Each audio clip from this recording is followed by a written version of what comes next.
Hey, welcome back. It's Wargamer Sean, and I'm here to talk to you again about the Codex Necrons for 7th edition. And we've been reviewing it, and we're on part 6, and we're going to do the heavy support choices. So let's get started with the heavy support choices. We're going to do heavy destroyers first. Heavy destroyers are in the heavy slot, and destroyers are in the fast attack slot. It's a little weird. I mean, I get that the heavy destroyer has heavy weapon, but you can take a heavy destroyer in the destroyer unit, so it doesn't make a lot of sense. But it comes with a heavy gauze cannon. The heavy gauze cannon is pretty good. It's a, let me just get to it just to make sure I don't screw it up, but I believe it's a 36-inch range. Heavy gauze cannon is 36-inch range, strength 9, AP 2 shot. Now they're 50 points per model.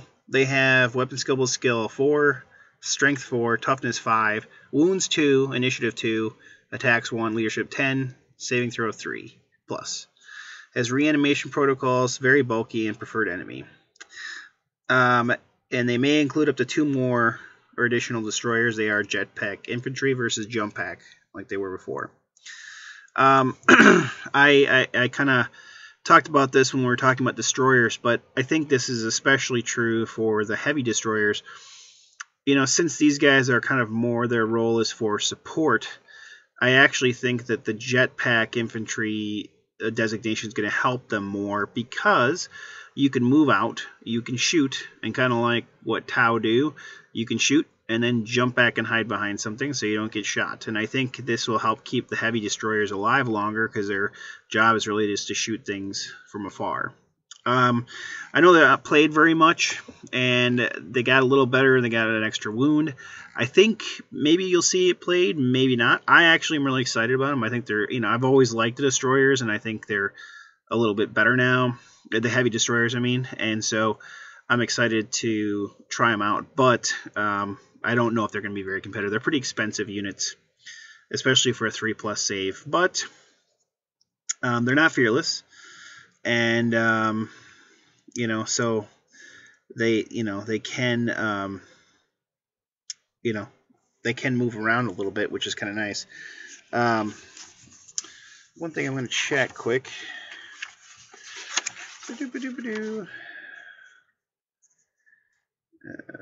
Heavy gauze cannon is heavy. Let me check the rules quick, because this actually might be a potential problem for them.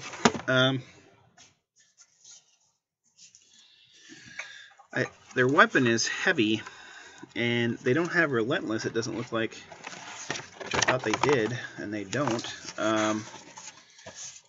So if they're not relentless,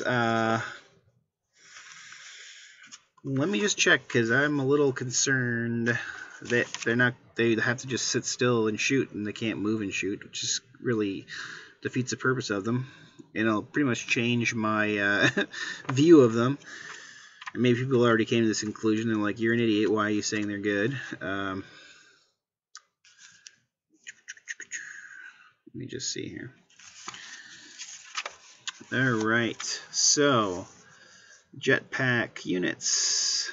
They can move as normal models of their type or use their jetpacks. When using a jetpack, a model can move over other models. Okay, blah blah blah. 2d6. Bulky, deep strike. Oh, cool. Let's say I'm an idiot. Apparently, I'm an idiot. Okay, so here's the deal. So jetpacks have the bulky, the deep strike, and the relentless special rules. So they come with relentless for being a jetpack unit. And I apologize. I should have known that, because I play Tau, but it's been, gosh, coming up on a year since I've played him, because I just kind of given him a break for a while. So, yeah, bad on me. Anyway, so that makes them good. Then I still think they can do their purpose, and I apologize that I didn't realize that. So they have relentless because it comes with jetpack. All right. So I personally think they have their uses. Potentially, and it is just, you know, not having tried it, but you could potentially take a Destroyer Lord and give him the 2+ relic, so you have a 2-up save and an invuln save. And let's see, I'm trying to think. I thought there was. I apologize. I'm kind of looking here. I thought they had access to some long-range weapon, and I apologize if they do not. Tachyon arrow. It's one use only. It's not really worth it, but I'm just. It is one use only. 120. I suppose I could take a Tachyon arrow, but it's probably not worth it because it's only a one use only, but it's strength 10, AP 1, 120 inch range. Anyway, the the Destroyer Lord could tank wounds, you know, because he's toughness 6. Well, the majority would still be toughness 5. I don't know. I'm kind of shouldn't be talking tactics right now because I'm doing a Codex review and it's not really. So I apologize. I won't go off on tangents again. I'll have to think about this more, but I still think there's a use for them. And I still like the Destroyer Lords. I know people don't like them and they've been poo-pooing them, but I'm gonna find a use for them because I like them. And that's, you know, that's part of 40k. You know, my first army was Harlequins when I started back in Rogue Trader. And they're little glass hammers, you know, they can hit, but they don't take much DAC and they go down, even though they got a 5-0 invuln. And I'm going off on a tangent again. Anyway, what I'm saying is that sometimes you play 40k for what you want to play, and not always what's most competitive. And you can find a way to make things work, anything work, if you get used to playing them long enough. You're going to get good at them, and so you're going to be good at that unit. Anyway, moving on, the Kinetic Spiders is the next one. It's 50 points. The Heavy Destroyers are 50 points too, so same points. This one is Weapon Skill Ballistic Skill 3, Strength and Toughness 6, 3 wounds, Initiative 2, Attacks 2, and Leadership of 10, and 3+ save. It's a monstrous creature. It is fearless. Once per friendly movement phase, each Kinetic Spider can use their special rule to create a Kinetic Scarab. You have to have a unit within 6 inches, which you did, and you add a single Scarab base to the unit, and it has to be deployed within 6 inches of the spider. Now that's different from the last edition where you could people were kind of farming scarabs and then putting them up because it'd be within 2 inches of another scarab, and so the people would kind of abuse the rule and kind of put it way up in front, so you get like 2 inches to put it up in front, and then they could move 12 inches, so you had like a 14-inch move, and they were, you know, beasts, so they had a really great charge because they were fearless. So I'm glad they kind of corrected that and made it so it made sense to me that they would have to poop out a baby close to them and not like way up the board, but people, you know, abuse the rules if they could, and so I'm glad that's corrected. You may take up to 2 more Kinetic Spiders. They're 50 points a model. You can take a Fabricator Claw Array, which allows you to kind of, I'm going to just jump, I know it allows you to heal, I think, on a 4-up, but repair something or replace a hull point. Let me just check, though. I think it's a 4-up. Yeah, it's a 4-up D6. Instead of shooting, you can try to fix something or unimmobilize something or fix a weapon. So, you know, it has its uses. It's 5 points, not that expensive. The Gloom Prism it gives Adamantium Will to all friendly units within 12 inches. It's, you know, that's okay. It does help because they don't really have much psychic protection. Any model may take a Twin Link Particle Beamer, and I think that's a blast, strength 6, but I'm gonna look. Particle Beamer, 24-inch, strength 6, AP 5, heavy 1, blast. You know, honestly, like, yeah, you could take that, and I saw someone take it in my last game, which unfortunately I'm not going to be able to load up because my camera was being kind of breaking down on me, so I won't have my last battle report to put up. But I played somebody that we were playing the new 7th edition Necrons, so we're kind of both testing them out, and I was playing Sisters of Battle. But I don't think that's going to come up on the internet because I think I'm not going to be able to download it. So Anyway, he had the particle beamer on his spiders, and it didn't seem to really do that much. And honestly, most of the time, because he was using the formation with the spider, with the wraiths and the scarabs, he was pretty much running the spider because the spiders are so much slower than the other two. He was trying to keep up within 12 inches of them. And so I think it was kind of wasted points. You know, it's 10 points he really didn't need. I'd probably run him bare bones or potentially put the fabricator on. I mean, maybe you could put the gloom prism on, but honestly, you know, you're only going to get however many dice they rolled. And yeah, you're going to get adamantium will, but if you got a, you know, it seems to be with 7th edition now is that most people have kind of gone, they either have a ton of psychic dice, so they're pretty much going to get what they want any with their psychic powers. Things like demons or Grey Knights, stuff like that. Or the ones that have minimal psychers like orcs or even, you know, Eldar, depending on their builds, are kind of giving up and going, you know what, screw it, I'm not going for psychic powers because I'm going to get nullified, so I'm just not going psychic powers. And Tau don't have them. Sisters don't have them. So there's armies that don't really have that much of it. You know, IG can take Primaris Psychers, but, you know, if they meet up with a demon player, they're not going to be doing too much. So I think Psychic Power is a lot harder to get off in this edition. You're either going to face a lot of it, or you're going to face very little of it. And if you face a lot of it, if they want a Psychic Power to go off, you can have all the adamantium will you want. If you don't have enough dice, you can't stop it anyway. At least that's what I found with my sisters. So I don't worry about it as much. I mean, although all the sisters have adamantium will, so it's a nice bonus. But I don't know if I'd spend the 10 points on that. Moving on, because I keep getting on tangents even though I say I'm not going to. Doom Scythe is next, and that is 160 points. The weapons changed on it dramatically, the Death Ray, and it's got a Twin Link Tesla Destructor, and it's got Living Metal. It's Ballistic Skill 4, front, side, rear armor 11. It's 3 hull points. The Death Ray changed a lot. It's not like it was. You're not using a line anymore. I think they just tried to make it less complicated. The Death Ray now is a 24-inch range, strength 10, AP 1, heavy 1, blast, lance. It's a blast. I almost wish it wasn't a blast. I almost wish it was just a straight shot. But a blast potentially gets something. I'd rather, to be honest, I mean, because I'm being a whiner here, but if I'm going to have something that's a template, I want a large blast because the small blasts are harder to hit with. And honestly, I might be able to hit more than one thing. But when it's just blast, I'm never that wowed by it. But think about it, guys. It's strength 10, AP 1, lance. So anything's 12, no matter what you're shooting at. So you only need a 2 to glance. So you're only going to miss on a 1. And you're going to pen on a 3-up. And it's AP 1, so you get to add 2 to the results. This weapon's good. Now, the problem is it's a flyer, and there's a lot of things that can deal with flyers now. So you have to be careful with it, or plan on it dying when it comes after it comes in.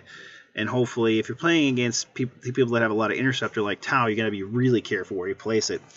But it has the potential to take out something big. Not a super heavy, but unless it's like the last hull point or last couple hull points, because it's AP 1, so you might get, if you get a 6 or more, or 7 or more, you get the blow up result, you get D3 hull points, you might be able to finish it off. I think it's got its uses. I think it's still a good flyer with a good gun.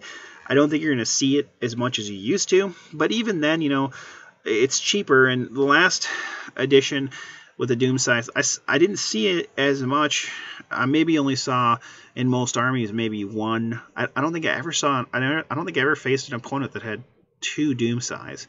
I had a lot of Night Scythes, or just spam Night Scythes, and there was a Doom Scythe with it. But I can't think of anybody that was running more than 1 Doom Scythe. But I could be wrong. If you had experience with it, please comment below and let me know. But I still think it's going to be useful. It's different. You got to play it differently now. It's not going to work. It's not as effective at getting infantry. It's not as effective at hitting multiple targets.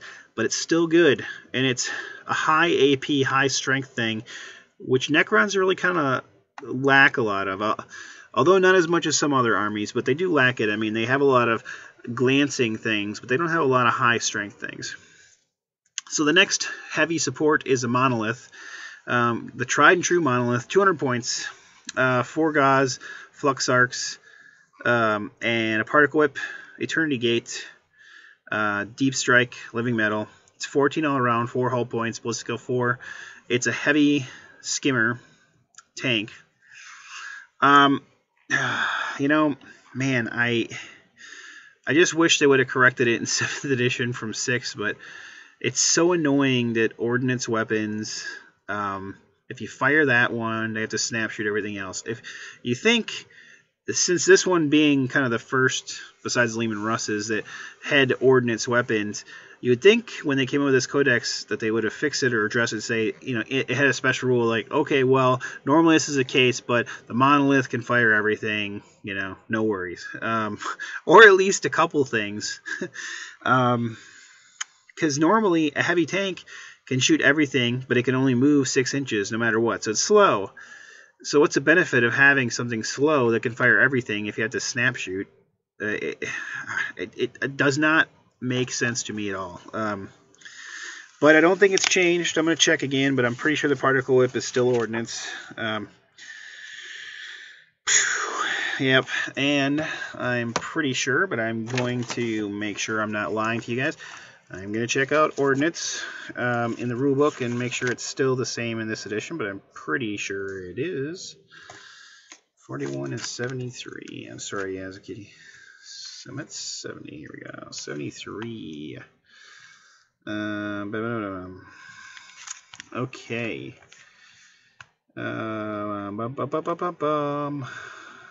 Stationary, fire weapons, combat speed, fire single weapon, cruising speed. Vehicles and ordnance weapons. Unlike other units, vehicles can move and fire with ordnance weapons. However, a vehicle that fires an ordnance weapon can only make snapfire shots with all of its other weapons that turn. A vehicle that moves cruising speed can still snap shoot ordnance. But of course, cannot fire any ordnance weapon that cannot fire any ordnance weapon that cannot be fired as snapshots. Well, no duh. Which most ordnance weapons are templates, so. I'm trying to see, as far as heavy vehicles, if they changed anything that may have helped them out as far as heavy vehicles. 88. Let's look it up quick just to make sure. Let's learn together, shall we? Let's learn together. Heavy vehicles. Heavy vehicles can never move faster than combat speed and never flat out. The purpose of determining which weapons a heavy vehicle can fire. Heavy weapons always treated as remaining stationary. Yeah, see, they still didn't fix it. They still have to snap shoot everything else. So, man, I like the Monolith, and it's like kind of like it's what defines Necrons, and they didn't make it better. There's one formation that makes it better, or makes it a little bit more useful. Let me just say that. All right, we're going to go to the next one. Annihilation Barge. This one went up in points. It's 120 points. It has a Gauss Cannon and Twin Link Tesla Destructor and Quantum Shielding and Living Metal. And it's Ballistic Skill 4, and then 11 armor all the way around, 3 hull points. It's an open top skimmer, and may exchange its Gauss Cannon for Tesla Cannon for free. So this guy isn't going to probably be as useful as he used to be. Last edition, everybody spammed him. You know, he had like, you'd see 2 at least or 3 in most Necron armies, along with the Night Scythe. But its usefulness isn't as good as it used to be, and it got more expensive. It went up, versus most everything went down. So I don't think you're going to see it as often. It's a typical thing with GW is once something's really popular, they sold a lot of models. I think they tend to make other things better to drive sales of other models. You know, it does the same thing. The main thing that happened with Tesla weapons this edition is that if you're snap firing, if you roll a 6, you don't get the 2 extra hits, which I think is fair. They changed it with the Space Wolves, so I kind of figured it was going to happen with this. So the Tesla weapons got a little worse. So I think the Annihilation Barge is going to take a little bit of a hit, because yeah, you're a skimmer and you can jink for a 4-up, which is going to make you more survivable, but your Tesla's going to be a lot less useful. So. And honestly, I think this edition, Gauss got so much better, just being able to wound anything on a 6 as well as glance. that I almost think that, and it's AP, depending on the weapon, AP5, AP4, it's got an AP, whereas Tesla never has an AP. I almost think that it's better than the Tesla. But someone disagrees with me, that's fine. I'm not saying I'm right, it's just my assessment of it. The Doomsday Arc is next, 170 points. It's got 4 hull points, 4 ballistic skill, and then front, side, and rear armor 11. I will have to say this, when they first came out with the new stuff for Necrons, and they came out with the Ghost Arc and the Doomsday Arc. The Ghost Arc, I thought, oh, that's kind of cool. Robots are up in a rack, kind of like the newer Star Wars movie when all the drones came out, which I know it's a horrible movie, but that was pretty cool with the little droids coming out. And I'm like, I imagine that's how that works. But with the Doomsday Arc, it's like, did someone at GW have no imagination skills whatsoever and go, well, let's design another tank and let's have it be the same kit so we can save a little money? Oh, I got it. Why don't we just turn this Ghost Arc upside down and bam, we got ourselves a weapon and an awesome tank. Because it's one of the ugliest tanks I think I've ever seen. And I mean, it looks like someone just turned the Ghost Arc upside down and decided to stick a cannon in it. I'm sorry, that's my opinion, but it is, in my opinion, one of the ugliest tanks. And then one of the most ridiculous looking ones. Next to the Sisters of Battle, Exorcist with the pipes coming out of it that fires rockets, which is also weird. Anyway, it has 2 Gauss flare arrays and Doomsday Cannon and Quantum Shielding. And if it remains stationary, it's got a super punch with the Doomsday Cannon and a lesser punch if it moves. The flare arrays are nice, and they can shoot at different targets, but most of the time you're going to be keeping this sucker back, and so the flare array is probably going to be able to shoot it a lot. And if you do aim it to shoot the flare array, you're not going to shoot the Doomsday Cannon probably, so I don't know. It's cool. It does have a formation. I don't know how much it's going to get used, especially since Gauss can glance things. I mean, yes, it's on a 6, but I think there's other things out there that you can actually use more effectively that might be more survivable than this thing to kill things. Potentially potentially destroyers, potentially also. Am I blanking its name? The Triarch Stalkers, I think, are pretty dang nice in this edition, and I think might be better suited for that role. All right, the Transcendent Ana is 250 points. Transcendent Ana are all that remain of a once mighty star gods. They're echoes of their former selves, splinters of energy that survived the Necrons' betrayal and were trampled in the Tesseract labyrinths. Ancient, archaic technology shackled these beings to the will of the Necron masters, compelled them to obey, introducing them to the merest echoes of their ancient majesty. The Transcendent Ana was incredibly broken in when it came out at Escalation. Here's this small little model that was a gargantuan creature and was amazing and could take really amazing things and de-weapons and just destroy things. And now they've made it into a monstrous creature. It's a shadow of its former self, even compared to the Star Gods. Weapon skill was skill 5, strength 8, toughness 7, wounds 5, and initiative 4, attacks 4, leadership 4 or 10, saves 4 up. So just like the other shards, it does have 1 more wound, and it's a little bit stronger than the other ones. But it's 250 points, so it's 10 points more. It has Eternal Warrior, Deep Strike, Fearless, and the powers of Satan. And it can move over things like the immune to natural laws. The Necrodermis, a 4-up invuln save. And all enemies treat open ground within 6 inches of the Transcendent Ana as difficult terrain. So, and once again, its powers are random, which I think it's going to be hard to use it. It would be different if you could roll to see what power you got that turn and then choose a target, but you have to choose a target first. I just think it's going to be too easy to DACA these guys, because if they had a 2-up save and a 4-up invulnerable, they'd be really, really freaking hard to kill and probably a little annoying. But with a 4-up, you're only going to pass half your saves. They're going to die pretty quick. I mean, he only got 5 wounds. I mean, yes, he's toughness 7, But there's poison stuff out there, and so there's things that can hurt it, and Dark Eldar will have a heyday with it. So I don't see it being used that much. The Tesseract Vault. I think I'm going to move into Lords of War too, just cover them quickly, along with the heavy support, just because I think we can move through them quickly. The Tesseract Vault is 550 points. It has 4 Tesla spheres and the power of Satan and living metal. And it has the power of Satan. You get to use the bigger powers on this one. Everything's like much better with this one. It's got like apocalyptic barrages and stuff. It is a super heavy vehicle and a skimmer, so it can't be blown up easily, and it's got 9 hull points, which is just a ridiculous amount of hull points, and it's 14 all around. So it's going to be, most of the other things that have a lot of hull points aren't 14 all around. This one's going to be tough to crack. So it's a tough one. It's a kind of cool looking model because it looks like the Satan's just ripping this thing apart, like they're just trying to contain it at all points. It's a beautiful model. Man, I could see it as being pretty nasty, although it is a point sink.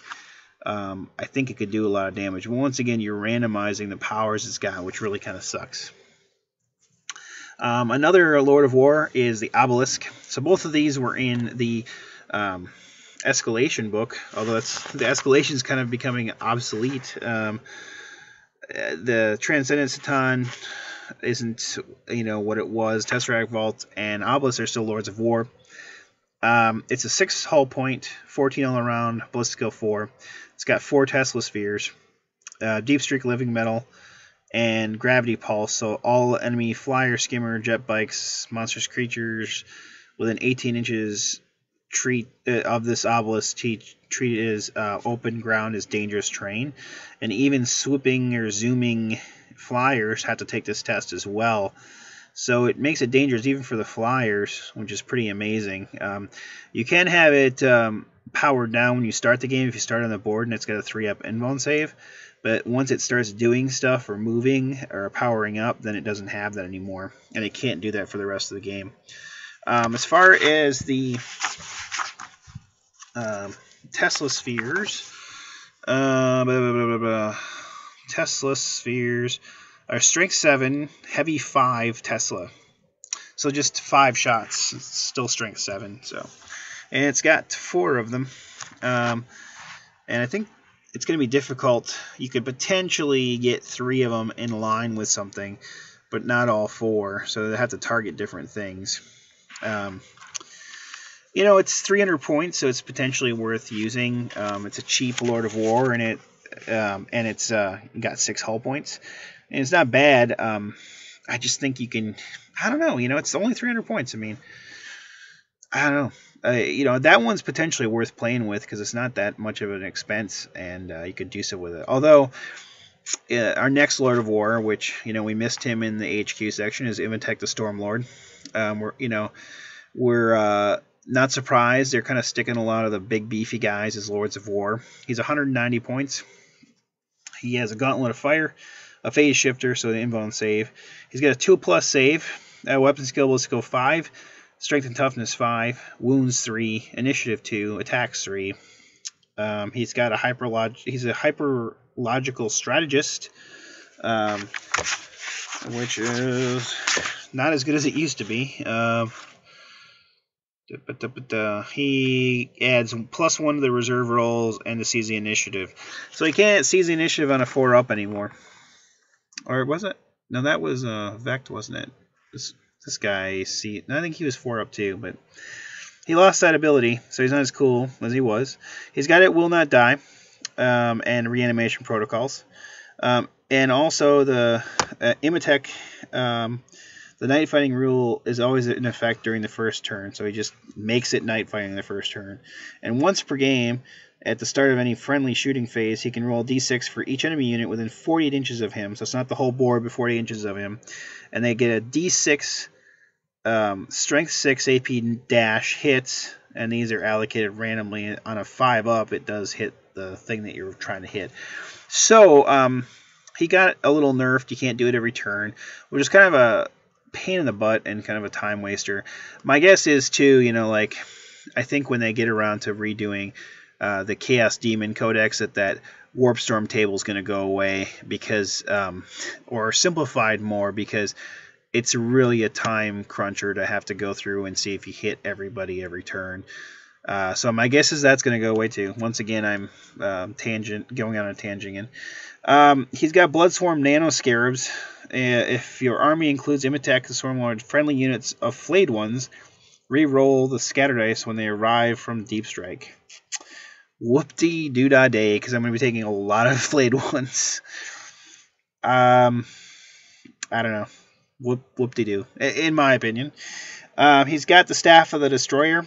It's an 18-inch range, Strength 6, AP 2, Assault 3 weapon, which is nice because, that's 3 shots at AP 2, Strength 6 is nothing to sneeze at. He also has a Gauntlet of Fire, which is a one-use only weapon, which is a template weapon. So he could always use that if he's getting charged. Strength 4, AP 5, so basically a flamer. Or is it not? Maybe it's not you when you tell me. I apologize. Oh, it's not one use only. I apologize, it's not. Alright, so that concludes the heavy support and Lords of War for the Necron section. I'm going to do the next video. I'm going to go through the formations and the Daikurian detachment a little bit and probably do some closing remarks. And that'll be the end of Codex Necrons review. Once again, this is Wargamer Sean. Keep on gaming, and I'll talk to you soon.